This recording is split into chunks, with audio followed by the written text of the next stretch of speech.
And this evening, our homily, which is from Father John, will be proclaimed by Jane. Jane, please.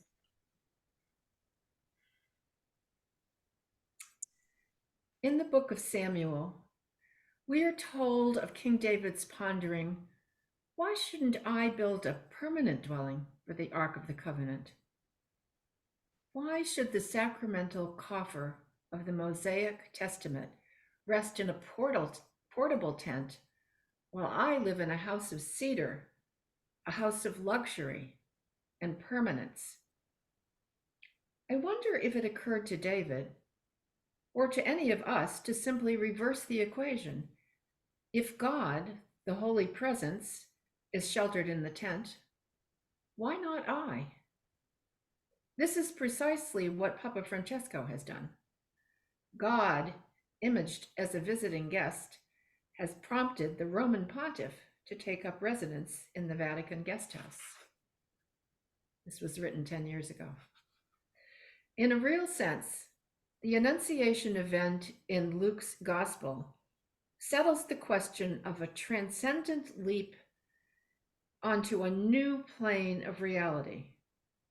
No longer does the question polarize the dwelling places of God and of royalty. An entirely new mutuality results in the Annunciation. In the Annunciation, divinity initiates its incarnational presence in the humanity of the Virgin Mary. She consents to house that sacred request in her person, body, and soul. This is now one and the same dwelling for God and humanity. The ark, that is, the coffer, the tabernacle, is now and forever our humanity, the human form of body and soul, materiality and spirituality, physics and psyche. At the same time, and inseparably, the human is enveloped with an aura of sacredness.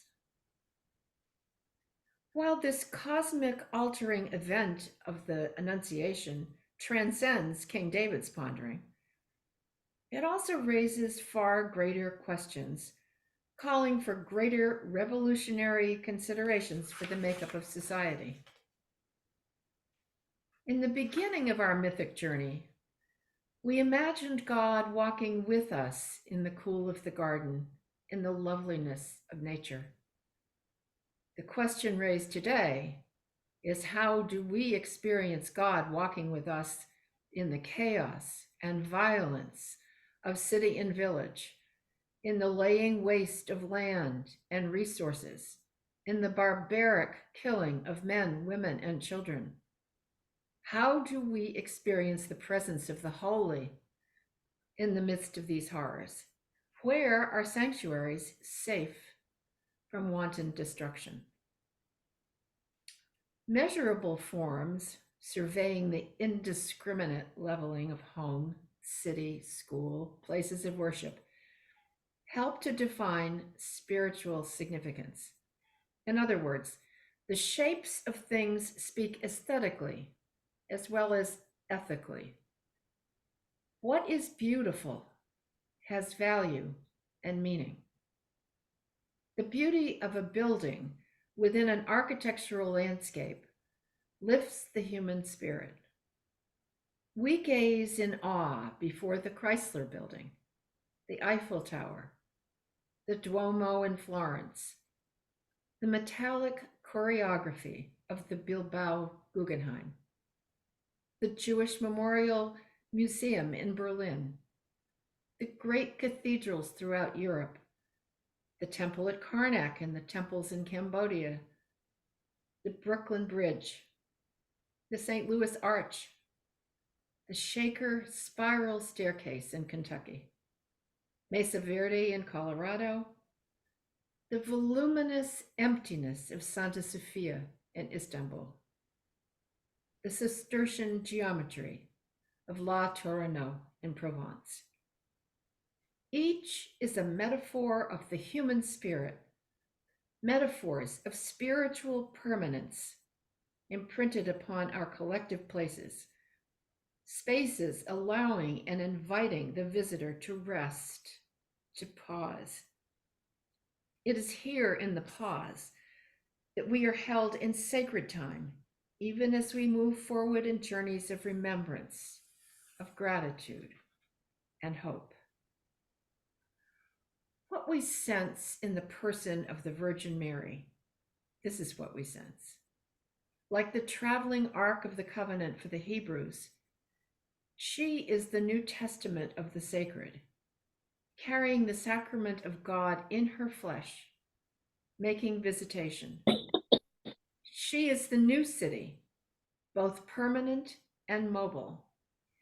She is the movement of reconciliation, bridging distances between persons, establishing commonality with the blessings she bestows.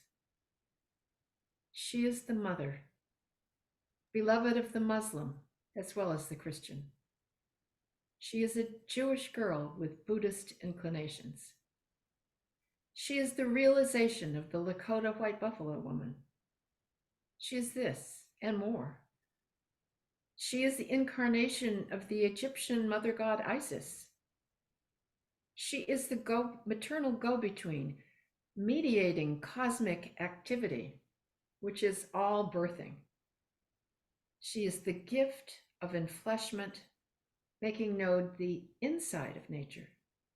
She awakens the cosmic dream, made conscious as the Christos. In her, the mystical body of the Christ has become the labor of consciousness, namely, to be outwardly all that is inwardly, to give recognition to the form of incarnation. However much numbed and speechless by the shame of our generational barbarism, we are missioned as she was to carry forth the promised ark of reconciliation as the design for the new world in the making. Our graced humanity is God's ultimate monument of remembrance.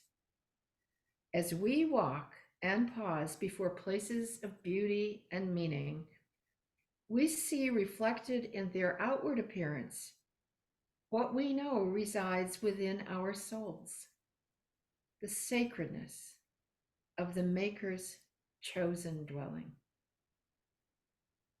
Amen.